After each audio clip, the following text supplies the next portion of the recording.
At one time I was like that, I destroyed my olfactory system to some extent. I'm still normal, but when I was at a certain stage in my life, if I walk into a hall, I would know who's here. Not because they're wearing a particular perfume or something, just like that. When I lived, I walked in the nights. I always chose to walk in the nights in the forest. No torchlight, no nothing, just by smell. And ever since Kashi development has been happening, otherwise you couldn't go 100 meters without spending at least 20 to 30 minutes by road. Everything was congested, everything was overflowing into the street. Most people lived on the street than in their homes. Filth was… you need a train to clear it, not a truck. Of course, there are disputes. You saw those small patches which are not fixed, small squares. Just something like 15 by 20 kind of square, not fixed because that's disputed property. It belongs to the other community, it's in the court.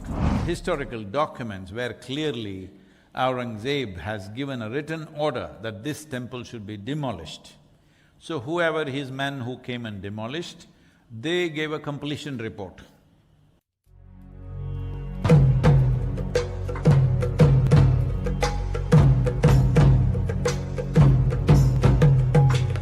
Namaskaram Sadhguru. How Kashi Vishwanath Jyotirlinga is unique? Do they use copper or mercury or prana pradikshta consecration? So can I just talk about Kashi Vishwanath Jyotirlinga? Thank you so much.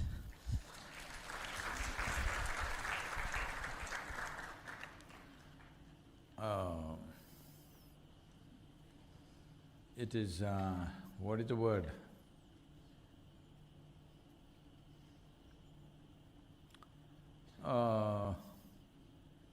What is the word? I'm forgetting the legal word for this. It's sub judice.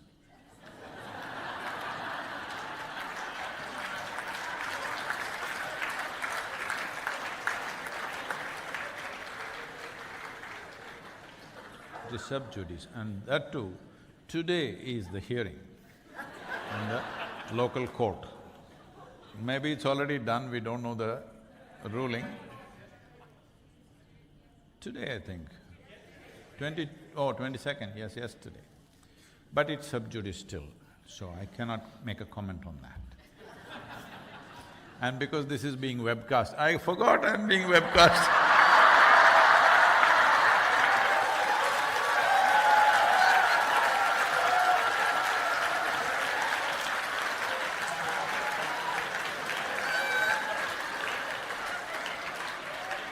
See, this is my problem. I thought I'm just talking to just a hall full of loonies and I can say whatever I want, but it's being on www, the 3 worlds it's reaching, and I don't know what all they're doing, already taking small pieces of the videos. Sub judice.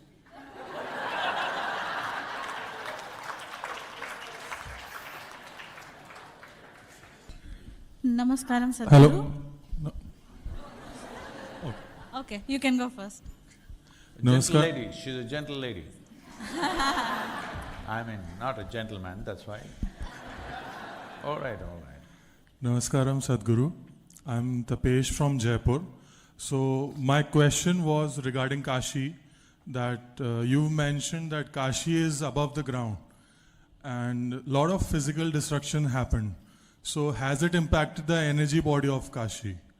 And I saw you in the morning giving instructions to the Kashi Vishwanath temple team. Are you planning to rebuild Kashi?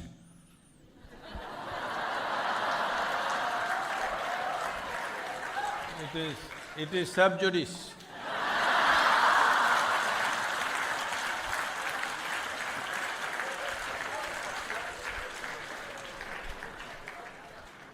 This is trouble from Rajasthan.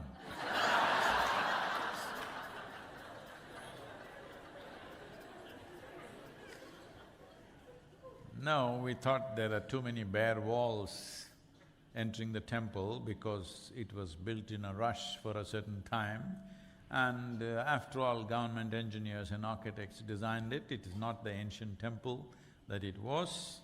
The one that comes from the riverside, from the ghat, is a lot of bare walls. It's looking like a government building.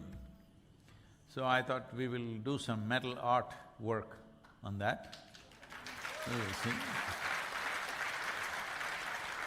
Because you've got an artist's beard, if you are capable, please come and spend some time. We could look at that. No rebuilding of Kashi because… Well, there was another question to that. See,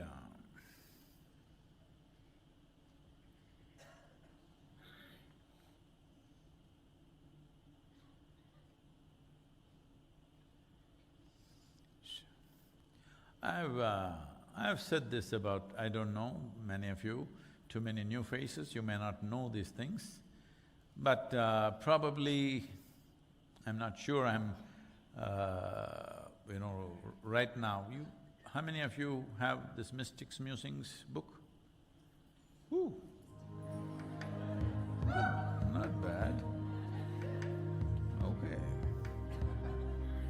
Anyway, we are working right now to add content to the Mystics Musings because that was done 25 years ago.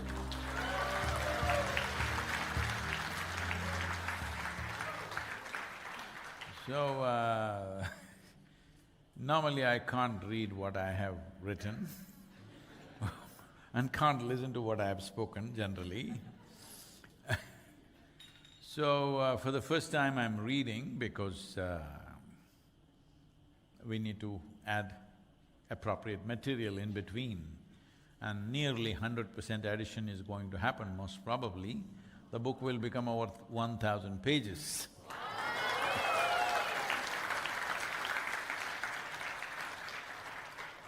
You can't carry it like this.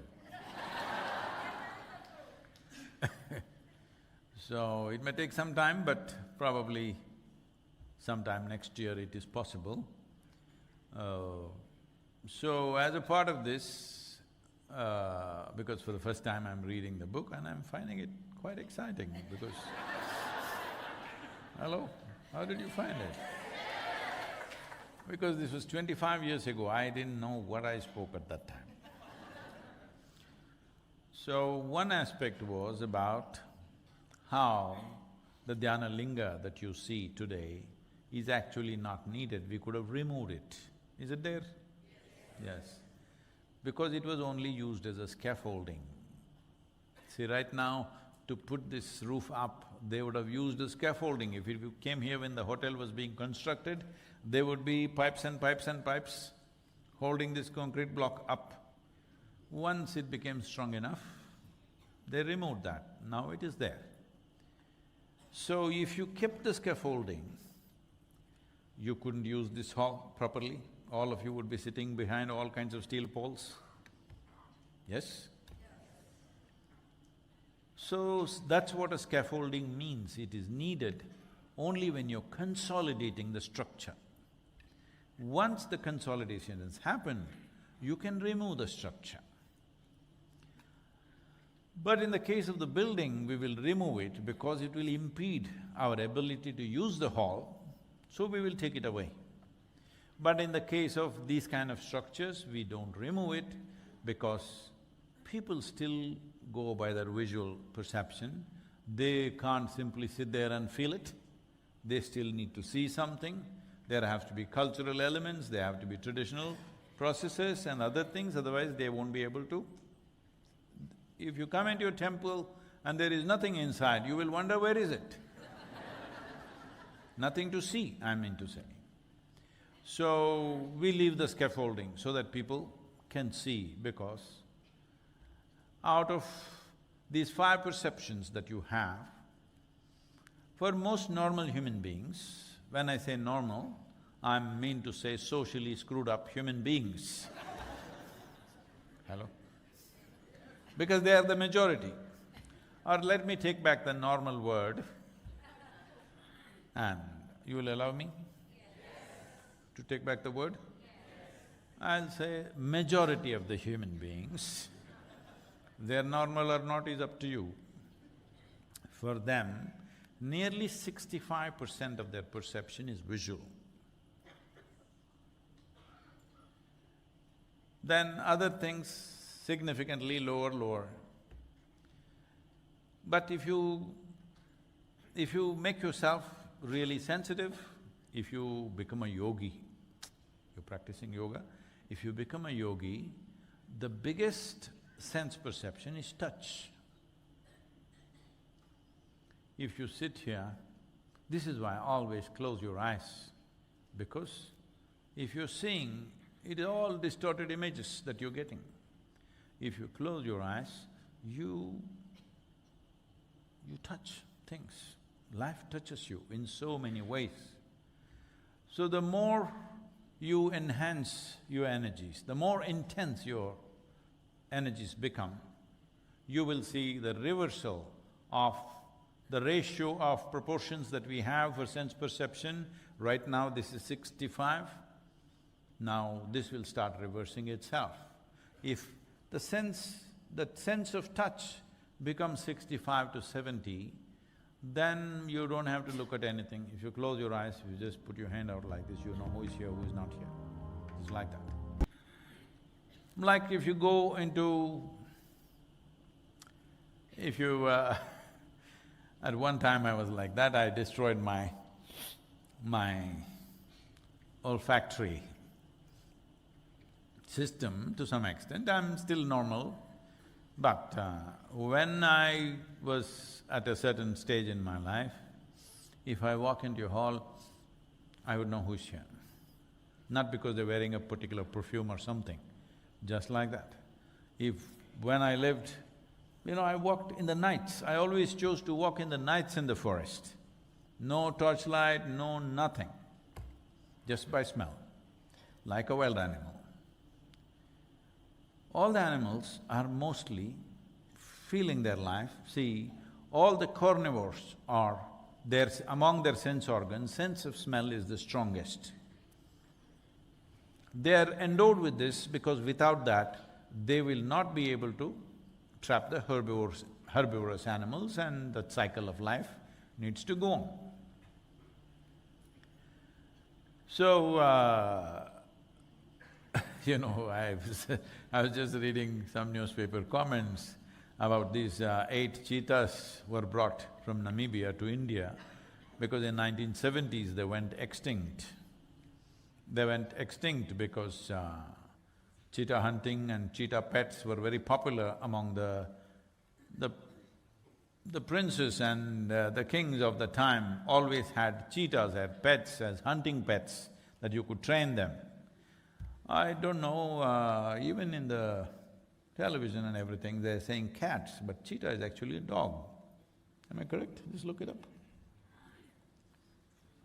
Anyway, well, people are excited it's the fastest animal, but the problem with the carnivores is they're mainly determined by smell. Their ability to see and other things are not that good, but by smell they know where what is. After that they can see, but the first and the most important thing is smell, otherwise they will not know how to find it. The reason why dogs are being used even to trace down criminals and stuff is they can smell you out because it's a carnivorous animal.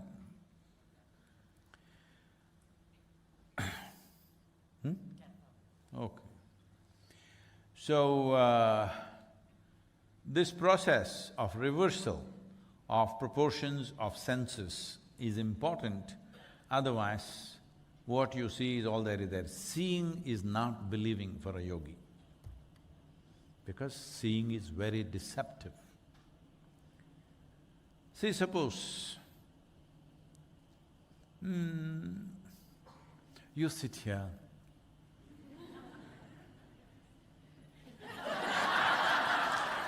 hey, I'm picking on you because you're right here, okay, not for any other reason.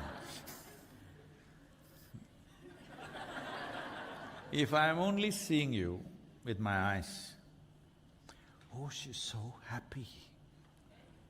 All the receptionists are so happy. Hello? All the air hostesses seem to be so happy. No. If you close your eyes and feel, you know who is who. So, seeing is very, very deceptive. Anybody can fool you if all you have is just this. Hello? Anything in the world can fool you. What looks fantastic may not be so fantastic because you see it as it appears, because what you see is only a reflection. You know this? Light falls, reflects upon you, goes and forms an image. So it's just a reflection. That reflection can be jigged whichever way you want, and that is not the real nature of things. So, even in everybody's life, it is true, when you really want to see something, unknowingly you may… Hello? Happens? Maybe it's not very well developed in most people, but when you really want to see something, what's it?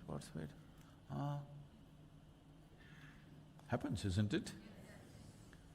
Because somewhere you may not be conscious, but somewhere deep inside there's an instinct which tells you, by closing your eyes you may see better. Or another reason why you may be closing your eyes is you want to take away the visual distraction so that you can process your thought better. That may also be another reason, but that's a different process. But from vision being 65 to 70% of your senses, if you reverse it, if your sense of touch becomes that, nobody has to touch you. You are touched by everything just by being here. Everything touches you just by being here. Right now you sit here, there are 1,000 people in this hall, their breath at least must be touching you, isn't it? Hello?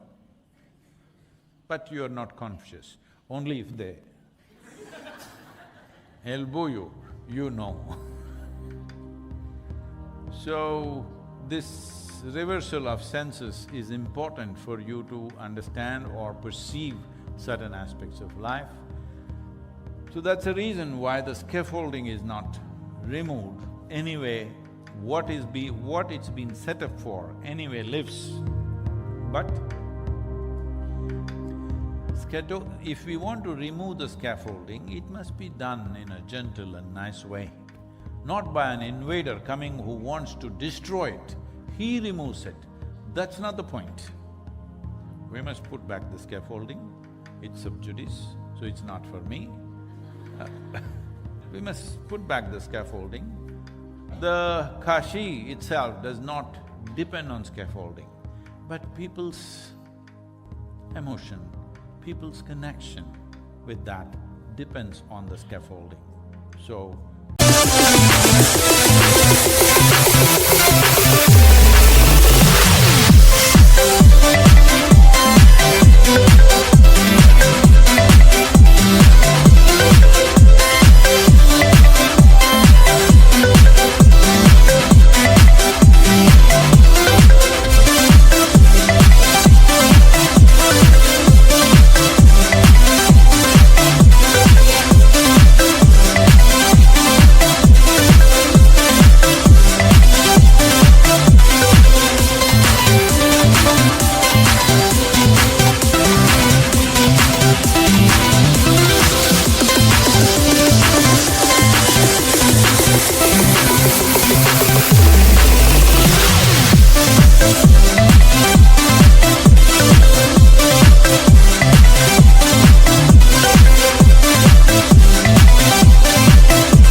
it's important, it must be put back.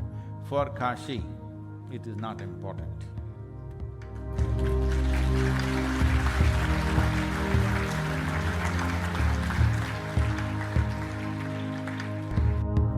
I'm Jasmine from Bangalore. Mysore you must be, huh? Mysore Mallike. What is Bangalore Mallike? There is no such thing. My question is, Yesterday when we were coming back from the Kashi Vishwanath temple, we found the street, the exit path where we were coming out. It was full of garbage and a lot of filth. So we really didn't get a good feeling when we were coming out. So we were discussing internally with some of my friends that can we do something about this and, get involved, maybe beautify one street which is coming out of the temple. So what would be your advice, and will you be able to support us? If you don't know this, about nine years ago, when was the first time I came? Somebody knows the date? 9 or 10 years ago, when did I come? 2012, 10 years ago, when I came, after seeing Kashi, I was in this hotel. That was the only time I stayed here. After that, we've been staying on the riverside. Some media came to ask me, Sadhguru, what is your impression? First time you have come to Kashi. Can you believe it, till 2012 I had not come to Kashi? Because I'm an inward pilgrim, I'm not a pilgrimage person going from place to place. So they asked me, I said, it's fabulous and filthy. They said, oh, how can you say this, da-da-da. Some people printed some negative things, but rest of them understood. I said, see, this is the whole problem. If you remove the filth, it would be just fabulous. But right now it's fabulous and filthy. Anyway, you have not seen Kashi at that time. Today what you're seeing,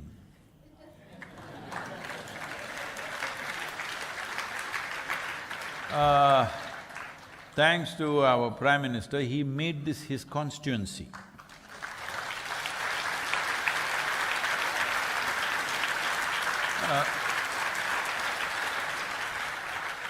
He made it because though his strengths and his political growth is from Gujarat, he made Kashi his constituency, and that was a very visionary and a bold thing to do, because to go and win an election, a crucial election, in a new place, not from your hometown, is generally considered politically stupid. But he took that step. And ever since, Kashi development has been happening. Otherwise, you couldn't go 100 meters without spending at least 20 to 30 minutes by road. Everything was congested, everything was overflowing into the street. Most people lived on the street, then in their homes. They did business on the street, then in their shops. Filth was… you need a train to clear it, not a truck.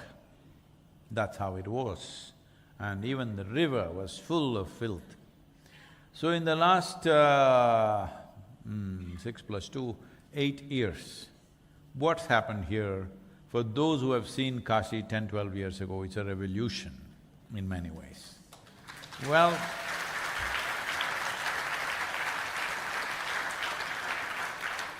first of all, you couldn't enter the temple. There was… because of this property dispute that is going on, it's sub judice. But whatever was entry was left was like this. And because North Indian people have a fascination for marble stone, they put marble everywhere. With people walking continuously, it became so smooth. And the day I came, it was drizzling a little bit, and I saw two older people who become old. Maybe they were younger to me in years, but people who become old, they just slipped and fell so badly. Even I was having trouble walking because it's slippery, it's just become so smooth over time. And when I came in, the priests who were there, I told him, who is in charge here? I will do the granite flooring for you where people don't have to slip and fall. I'll do it free of cost for you. Please, who is in charge of this? But it was all over the place, it was run in a certain way, I don't want to go into those details. It used to be a bad experience to come to Kashi. In spite of whatever you saw it as a great thing, people made sure and the situation made sure that it's a bad experience for you. What has happened in the last 8 years' time is miraculous. Now there is a proper entry, there's this, and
of course, there are disputes. You saw those small patches which are not fixed, small squares.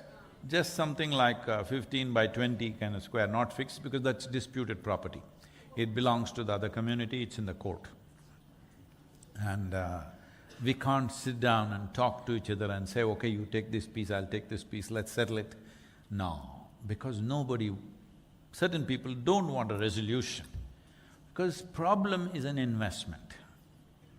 A problem is a great investment for a whole lot of people, because many people have risen to power over problems of other people. If you find a solution, then what do you have? Where is your ladder to climb?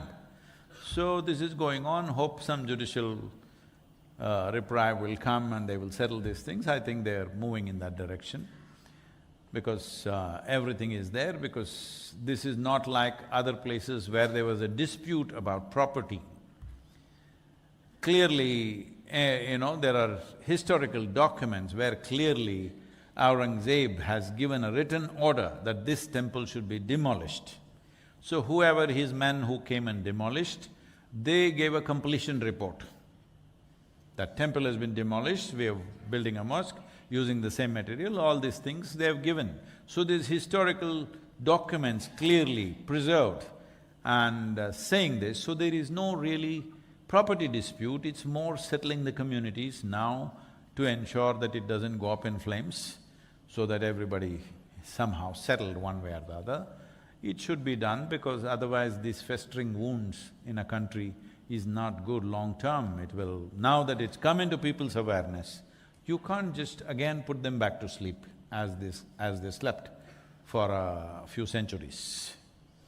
So, having said that, should Kashi be built back? We don't have to think on those lines. Let's see what because we believe in the constitution more than anything right now, according to the constitutional law, whatever happens, everybody should go with it and be done with it, because you cannot refix history. Hello? Terrible things have happened everywhere in the world, one way or the other. Terrible things have been done to somebody or the other. Here it's been to the majority community, but it doesn't matter, because we should not forget it, but at the same time, we shouldn't be poisoned by resentment because of what terrible things happened in the past. Terrible things happened in the past, if you forget it, similar things may happen to you again. But the important thing is, people who identify with those people who did terrible things. Today's communities have nothing to do with the invaders, but unfortunately, certain number of them identify with those invaders. Such people should come to some sense of remorse and reconciliation, then this will be gone, because it's about everybody's life, not about fighting over what happened 300, 400 years ago. It's important that today's life goes on well and tomorrow's life goes on well. Well, yesterday's life was bad, so we don't have to spread that rot into today and tomorrow. So this wisdom is needed, but going by the constitution, I think, is the best thing, because that's a guideline for everything. Here we are. Already Already www, I walked into your minefield.